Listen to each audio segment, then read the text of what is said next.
We are discussing about conservation of biodiversity. तो biodiversity को हम लोग कैसे कंजर्व करते हैं इसके बारे में थोड़ा सा डिस्कस करते हैं। तो अगर हम कंजर्व करते हैं और प्रोटेक्ट करते हैं होल इकोसिस्टम को, तो उसमें क्या होता है कि जो बायोडाइवर्सिटी है वो ऑल लेवल पे, सभी लेवल्स पे वो प्रोटेक्टेड होती है। जैसे पूरा एक जंगल है, कोई एरिया है, उसको हम लोग पूरा प्रोटेक्ट करते हैं, कंजर्व कर लेते हैं कि उसमें कोई भी प्रकार की ह्यूमन या किसी उससे छेड़छाड़ नहीं हो रही है एक्टिविटीज़ से, ह्यूमन एक्टिविटीज़ से।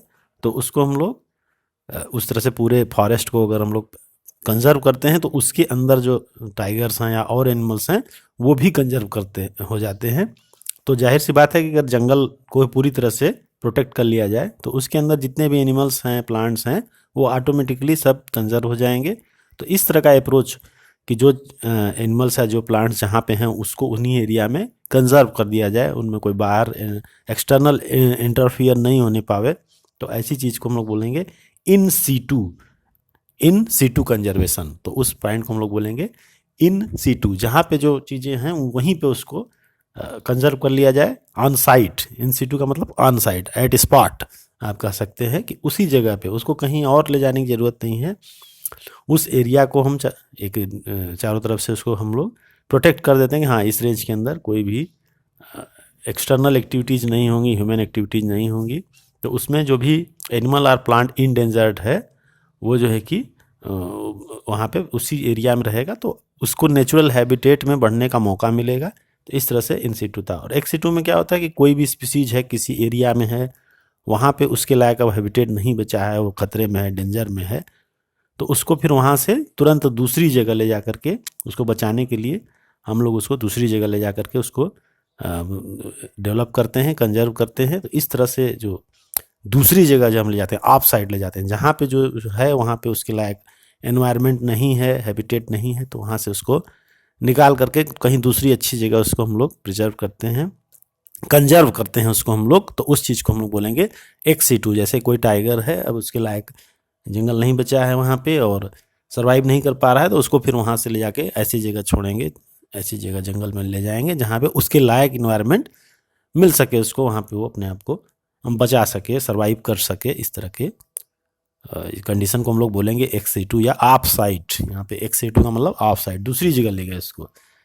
तो इसी, अब हम लोग इन सीटू के बारे में थोड़ा डिटेल में डिस्कस करते हैं। इन सीटू का मतलब ऑन स्पॉट, जहाँ पे वो है, एट स्पॉट, उसी जगह, ऑफ साइट में, है ना, उसी जगह, मतलब ऑन साइट जहाँ पे वो इंडिविजुअल नेचुरली हैबिटेट कर रहा है, उसी जगह पे हम उसको कैसे प्रिजर्व करेंगे, कैसे कंजर्व करेंगे हम उस चीज़ को, इसके बारे में हम लोग डिस्कस करते हैं। तो इसमें हम लोग देखते हैं कि अब हमारे सामने दो समस्या आती है कि डेवलपमेंट भी ज़रूरी है और कंजर्वेशन भी ज़रूरी है।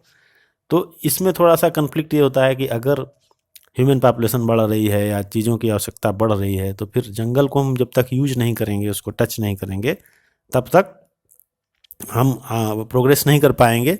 जैसे सड़क रोड्स बनानी है, हाईवे बनाने हैं या फिर रेलवे ट्रैक्स डालने हैं, तो जाहिर सी बात है कि कहीं ना कहीं हमको उसमें कंप्रोमाइज़ करना पड़ेगा।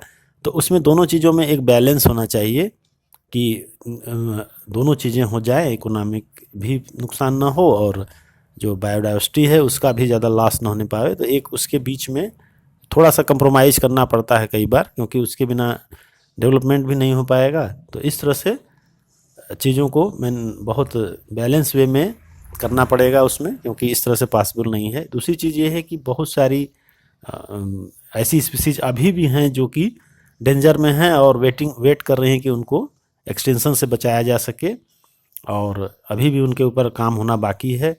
और on a global basis this problem has been addressed by eminent conservationist.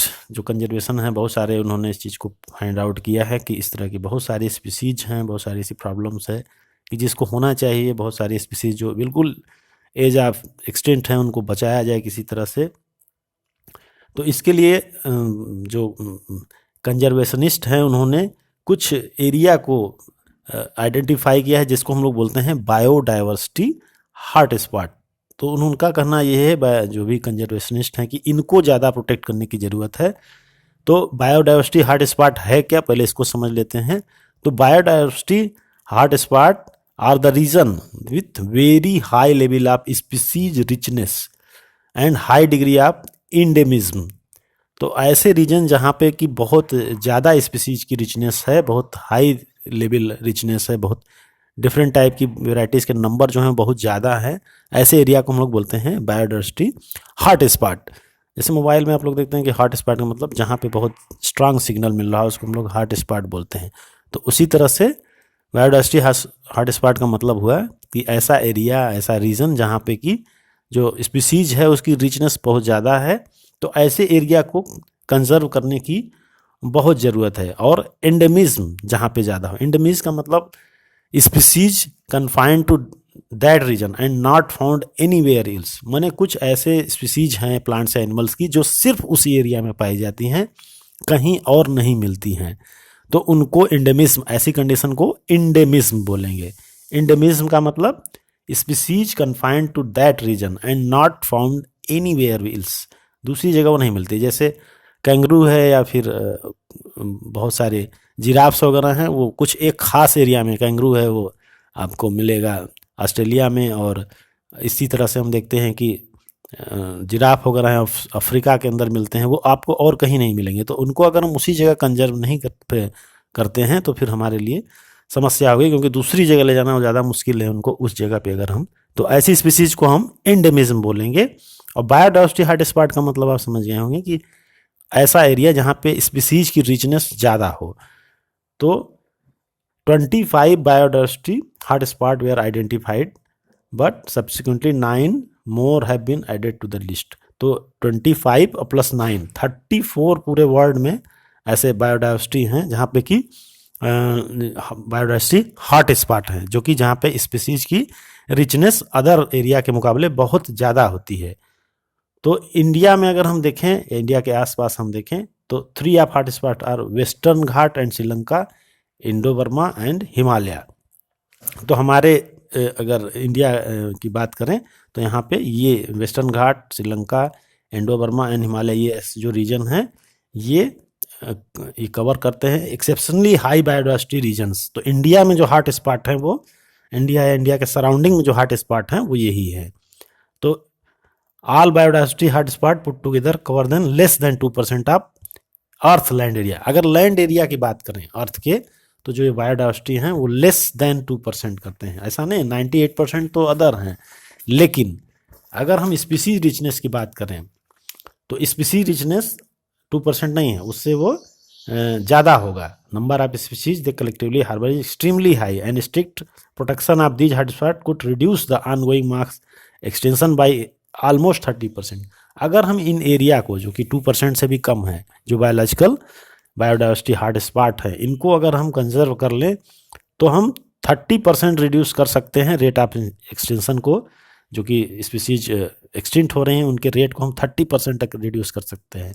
यानी कि हम कह सकते हैं कि 30% बायोडाइवर्सिटी या स्पीसीज रिचनेस वहाँ पे ज़्यादा है उस एरिया में। तो इस तरह से हॉट स्पॉट को हमको सबसे ज़्यादा बचाने की ज़रूरत है, क्योंकि वहाँ पे बहुत सारे ऐसी स्पीसीज हैं जिनको कि अगर हम बचा लें तो वो कम से कम एक्सटिंक्ट नहीं होंगी, सर्वाइव करती रहेंगी। इससे ये फ़ायदा होगा। तो इसके लिए इंडिया में क्या किया गया है कि लीगली प्रोटेक्ट किया गया है बहुत से एरिया को। तो इसके लिए biosphere reserves, national park and sanctuaries के फॉर्म में प्रोटेक्शन किया गया। आप जानते होंगे इन चीज़ों को कि बायोस्फीयर रिजर्व्स हैं, हमारे यहाँ बहुत सारे नेशनल पार्क हैं और सेंचुरीज हैं। तो इसमें 14 बायोस्फीयर रिजर्व्स हैं, 90 नेशनल पार्क्स हैं और 488 वाइल्ड लाइफ सेंचुरीज हैं। इसके अलावा इस तरह से हम लोग देखते हैं कि आप लोग बहुत से नाम सुने होंगे कि टाइगर के लिए अलग है, जिम कॉर्बेट नेशनल पार्क है, या फिर बहुत सारे उनके लिए गैंडे वगैरह के लिए बहुत सारे नेशनल पार्क, काजीरंगा है नेशनल पार्क है, इस तरह से आसाम में है। इस तरह से बहुत सारे नेशनल पार्क हैं जो कि बनाए गए हैं कंजर्वेशन के लिए। इसके अलावा इंडिया में एक हिस्ट्री रही है रिलीजियस एंड कल्चरल ट्रेडिशंस की, जो कि हमें प्रमोट करती है या बताती है कि किस तरह से स्केयर्ड ग्रुप्स, बहुत सारी हमारे यहाँ जो जनजातियाँ हैं, ट्राइब्स हैं, वो स्केयर्ड ग्रुप्स का मतलब, इसका मतलब ये होता है कि वो उनमें उनकी जो भी प्लांट्स हैं उनमें बहुत ज़्यादा रिलीजियस एस्पेक्ट है, रिलीजियस फेथ है उनके अंदर, और वो इनको प्रोटेक्ट करते हैं, कंजर्व करते हैं। काटने नहीं देते पेड़ों को, क्योंकि वो इनको पूजते हैं, पूजा करते हैं, इनकी रिलीजियस एस्पेक्ट है उनके अंदर। और इस तरह से हम लोग बहुत सारे ट्रीज़ को और वाइल्ड लाइफ को हम लोग प्रोटेक्ट करते हैं एज ए रिलीजियस एस्पेक्ट, या सेक्रेड ग्रुप्स आप कह सकते हैं इनको, कि सेक्रेड का मतलब होता है रिलीजियस एस्पेक्ट एंड ग्रुप्स का मतलब होता है वुड्स या जंगल। तो इस तरह से सेक्रेड ग्रुप्स का मतलब ही हुआ कि जिस तरह से हम स्पीसीज को बचाते हैं, प्लांट्स को प्रोटेक्ट करते हैं। हमारे यहाँ चिपको आंदोलन वगैरह भी ऐसा हुआ था जिसमें पेड़ों को काटने से रोका गया था। इसके अलावा जो इसमें ट्राइबल्स हैं जो इनके लिए ये काम करती हैं सेक्रेड ग्रुप्स के लिए, तो उसमें खासी है, जेंटिया हैं मेघालय हिल्स में। इसके अलावा अरावली हिल्स आप राजस्थान में बहुत से ऐसे लोग हैं। ये खासी एंड जेंटिया हिल्स हैं मेघालय में, वहाँ पे इस तरह से बचाया जाता है। अरावली हिल्स राजस्थान में, वहाँ पे इस तरह का वो है। Western Ghat region of Karnataka and Maharashtra and the Sarguja, Chanda and Bastar area of Madhya Pradesh. तो इस तरह से अलग अलग एरिया में अलग अलग सेक्रेड ग्रुप्स की कंडीशन है, जहाँ पे लोग, जहाँ की पॉपुलेशन है, जो वहाँ के पीपुल हैं, वो खुद ही जंगल को काटने से रोकते हैं, क्योंकि वो मानते हैं कि ये हमारे लिए रिलीजियस एस्पेक्ट की चीज़ है, हम इसको डैमेज नहीं करेंगे। तो बहुत सारे हमारे यहाँ कल्चर में ये चीज़ें हैं कि जिसके ज़रिए हम प्लांट्स को प्रोटेक्ट करते हैं। जैसे हमारे यहाँ कहते हैं कि नहीं पीपल को मत काटिए, इस तरह से। तो उससे क्या होता है, पीपल का पेड़ काफ़ी बड़ा होता है और बरगद का पेड़ है, ये सब हम लोग रिलीजियस एस्पेक्ट मानते हैं इनको, इसलिए कि इससे बहुत इकोसिस्टम को हमारे हेल्प मिलती है, बहुत ऑक्सीजनेशन वगैरह प्रॉपर होता है। एक बड़ा पेड़ में अपने में ट्री का पूरा एक इकोसिस्टम होता है। तो इस तरह से हम अगर इन बड़े पेड़ों को प्रिजर्व करें, कंजर्व करें इनको अगर हम, तो इस तरह से हम बहुत इकोसिस्टम में हेल्प कर सकते हैं। तो ये ह्यूमन की भी रिस्पॉन्सिबिलिटी है कि हम इस तरह के प्लांट्स को, जो कि हम जानते हैं कि इकोसिस्टम के लिए इम्पॉर्टेंट हैं और हमको काफ़ी ऑक्सीजन दे सकते हैं, और इस तरह से हमें और जो इकोसिस्टम में जितने भी बर्ड्स वगैरह हैं या इंसेक्ट हैं, इनके लिए हेल्पफुल हैं। तो इस तरह से उनको हमें कंजर्व करना चाहिए। तो ये हुआ आपका इन सीटू कंजर्वेशन के बारे में, कि जो चीज़ जहाँ पर है उसको वहीं पे कंजर्व कर लिया जाए और उनको ग्रोथ करने का मौका दिया जाए। इसके बाद एक्स सीटू कंजर्वेशन की बात करेंगे। तो बहुत सारे थ्रेटेंड एनिमल एंड प्लांट्स हैं जो कि अपने उस नेचुरल हैबिटेट में सर्वाइव नहीं कर पा रहे हैं, क्योंकि वहाँ से उनका अब जो कंडीशन है फेवरेबल नहीं है। तो उनको उनके नेचुरल हैबिट से taken out from there natural habitat and placed in special setting, उनको उनके नेचुरल हैबिट से निकाल करके स्पेशल सेटिंग में प्लेस कर दिया जाए और protected and given special care. तो उनको स्पेशल केयर दिया जा सकता है। बहुत सारे एनिमल्स हैं जो कम संख्या में रह गए और वहाँ उनके लिए हैबिटेट नहीं बचा है, तो उनको फिर ऐसे एरिया में ले जा करके कंजर्व किया जाता है जहाँ पे कि उनको प्रॉपर एनवायरनमेंट मिल सके। तो ऐसे एरिया को हम लोग बोलते हैं zoological parks, botanical garden and wildlife safaris park serve this purpose. तो इस पर्पज में जो इस तरह की चीज़ें होती हैं उसमें जूलॉजिकल पार्क्स हैं, बॉटनिकल गार्डन है, wild life sanctuary. Botanical garden में बहुत सारे ऐसे प्लांट होते हैं जो उस एरिया में नहीं होते, लेकिन बाहर से ला के उनको ग्रो कराया जाता है, एक प्रॉपर एनवायरनमेंट दिया जाता है, प्रॉपर उनको केयर किया जाता है। इस तरह से उनको हम प्रोटेक्ट करते हैं। There are many animals that have been extinct in the wild but continue to maintain in zoological parks. बहुत सारे ऐसे एनिमल हैं जो अभी भी जूलॉजिकल पार्क्स में मौजूद हैं, हालांकि वो वाइल्ड लाइफ में एक तरह से एक्सटेंट हो चुके हैं, फिर भी वो मौजूद है जूलॉजिकल पार्क के अंदर। तो एक्स सिटू कंजर्वेशन का यही मतलब है कि उनको हम लोग एक ऐसे एनवायरनमेंट में प्रोटेक्ट कर सकें जो कि किसी तरह से वो सर्वाइव कर सकें वहाँ पे। और बहुत सारे जो थ्रेटेंड स्पीसीज हैं उनको, उनके गैमिट्स को भी प्रिजर्व किया जाता है in viable and fertile condition for long period using cryopreservation technique. तो बहुत सारे ऐसे एनिमल्स हैं जिनके कि गैमिट्स को क्रायो प्रिजर्व कर लिया जाता है। क्रायो प्रिजर्व का मतलब लो टेम्परेचर पे प्रिजर्वेशन का जब किसी चीज़ का किया जाता है तो उसको हम लोग क्रायो प्रिजर्वेशन बोलते हैं। तो वाइबल और fertile condition for long period में वो बने रहें, इसलिए उसको हम लोग क्रायो प्रिजर्व कर लेते हैं। उनके सीमेंट्स वगैरह को आप जानते होंगे, जैसे बहुत सारे एनिमल्स हैं उसमें सीमेन का उनका प्रोटेक्ट कर लिया जाता है, एग्स वगैरह को प्रोटेक्ट कर लिया जाता है, फिर उनको इन विट्रो फर्टिलाइजेशन करके हम ज़रूरत पड़ने पे उसको हम लोग प्रोपेगेट कर सकते हैं, जनरेट कर सकते हैं उनके स्पीसीज को। तो इस तरह से बहुत सारे एनिमल्स हैं जो इंडेंजर्स हैं, तो उनके गैमेट्स को प्रिजर्व कर लिया जाता है और ज़रूरत पड़ने पे उनको हम लोग उससे पॉपुलेशन को ग्रोथ कर सकते हैं। ऐसा इंडिया में टाइगर्स के लिए या और कुछ और एनिमल्स के लिए ऐसा किया गया है और उसमें काफ़ी उनकी संख्या को बचाया गया है, रोका गया है एक्सटिंक्ट होने से। कुछ एक स्पीसीज और हैं जिनमें ये काम हुआ है, टाइगर के ऊपर खास करके इसमें इंडिया में किया गया है। तो इस तरह से बायोडाइवर्सिटी में अगर हम प्रिजर्व करने की बात करते हैं, कंजर्व करने की बात करते हैं, तो उसमें पॉलिटिकल बाउंड्रीज नहीं होनी चाहिए, उसमें एक कलेक्टिव जो है कि एफर्ट होना चाहिए ताकि उन चीज़ों को हम कर सकें। तो इसके लिए बहुत सारे समिट्स हुई हैं। अर्थ समिट के नाम से सबसे पहले हुआ था रियो डी जेनेरियो में 1992 में। तो उसमें बहुत सारी चीज़ें, इसके स्टेप्स लिए गए कि किस तरह से बायोडाइवर्सिटी को कंजर्व किया जाए और इनका जो है कि यूटिलाइजेशन कैसे किया जाए, कैसे मेनली इनका मतलब ये था कि कैसे बायोडाइवर्सिटी को कंजर्व किया जाए। इसके बाद और भी समिट्स हुए 2002 में जोहान्सबर्ग में।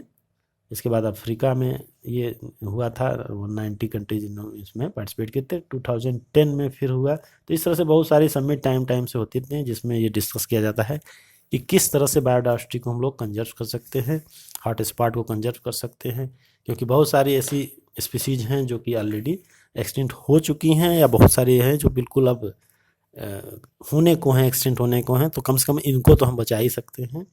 तो उसके में और भी बहुत सारी डिटेल बातें हैं, बहुत सारे टेक्निक्स हैं जिनसे हम इन चीज़ों को कंजर्व कर सकते हैं। तो इस तरह से एक्स सीटू और इन सीटू का मतलब समझ गए होंगे। यही आपका आज का टॉपिक है।